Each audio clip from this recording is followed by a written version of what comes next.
Hey, it's Monday morning, and I should have just gotten home from swim lessons with my baby, but the swim lessons, I canceled them until we can get a replacement key for a property we have in a adjacent neighborhood that actually keeps their pool maintained. Um, I think that will be better because we have a pool five houses up from our street, up from our house. So it would be so convenient, but we have so many restrictions that we can't have guests, first of all. So, there's no lessons. No way we can have lessons. And then, so I was using the the pool we have in our other property that I could walk to. It's just like a 10-minute walk. But I somehow lost the key. So we couldn't do that anymore. And then we found a pool in our apartment complex all the way across town. And it was open, so we decided to go there. And we did. And it was just, it's a pain driving across town. I know, you're thinking, oh, poor middle class white woman can't get access to a decent pool to your kids' lessons. And you're absolutely right. That's what this whole video is about. I want to get access to a nice pool, one that's decently maintained and, safe to get to. The pool across town, you have to drive across town, obviously, and that's really a pain with a toddler. And then you get out, and it's so densely packed that, you've got cars coming and going, and it's hard to keep track of your toddler, because if you know toddlers, they like to go everywhere and explore everything. And also, there's so much trash on the ground, which is like, nasty stuff. I've seen a couple hygienic needles on the ground, and bottle caps, which, if he falls on that, it's really not good. He could get cut and seriously hurt. There's other trash that it would maybe just go in his mouth, and who knows what. And then when we get to the steps of the pool, the steps are so steep, and they don't really have a handrail. And so he could easily tumble to the ground where it's just concrete, and that's scary. And he actually has. Thankfully, he didn't get hurt at all, but that kind of made me just not even want to take that chance anymore. And then when you get inside the pool area, there's trash in the pool area, and a lot of the chairs are just totally broken.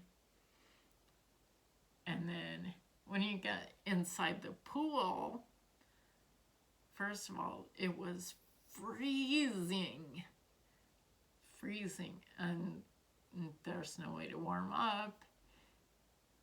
And even the swim instructor, who's obviously knows a lot about pools and chlorination, and what she said, this isn't being maintained the way it should be. It's the chlorine level isn't right. And then they have a maintenance building by the pool, like most do. And behind there's a little dirt area. Well, that dirt area is just a big kitty litter box. And, little kids, they want to get their hands in everything and walk through everything. And it's so gross. And so, anyways, what we're gonna do now is cancel the swim lessons until we can get a replacement key for our other property. So that's all I want to say. That's kind of my little thoughts for today.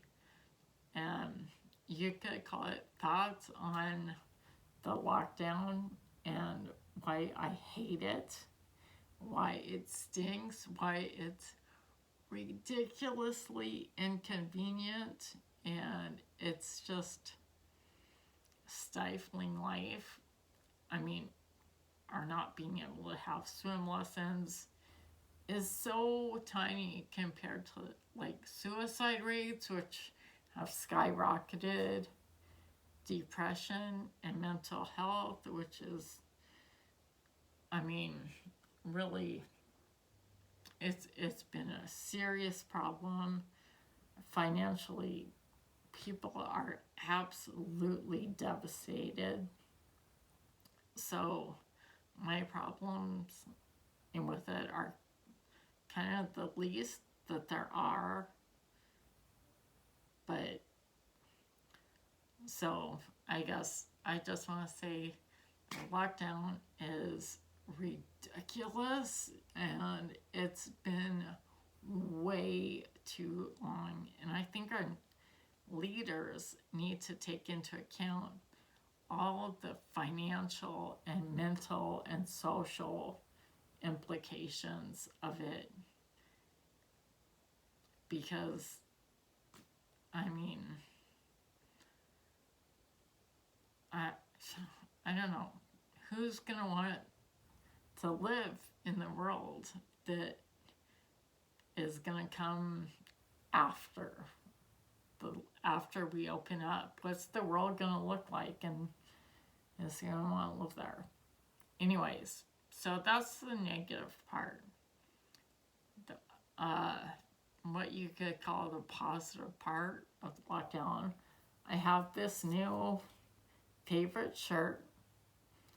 This is My Father's World, which is one of my favorite hymns, and it's also a great truth to remember during these times, that God is in control, even as out of control as it seems.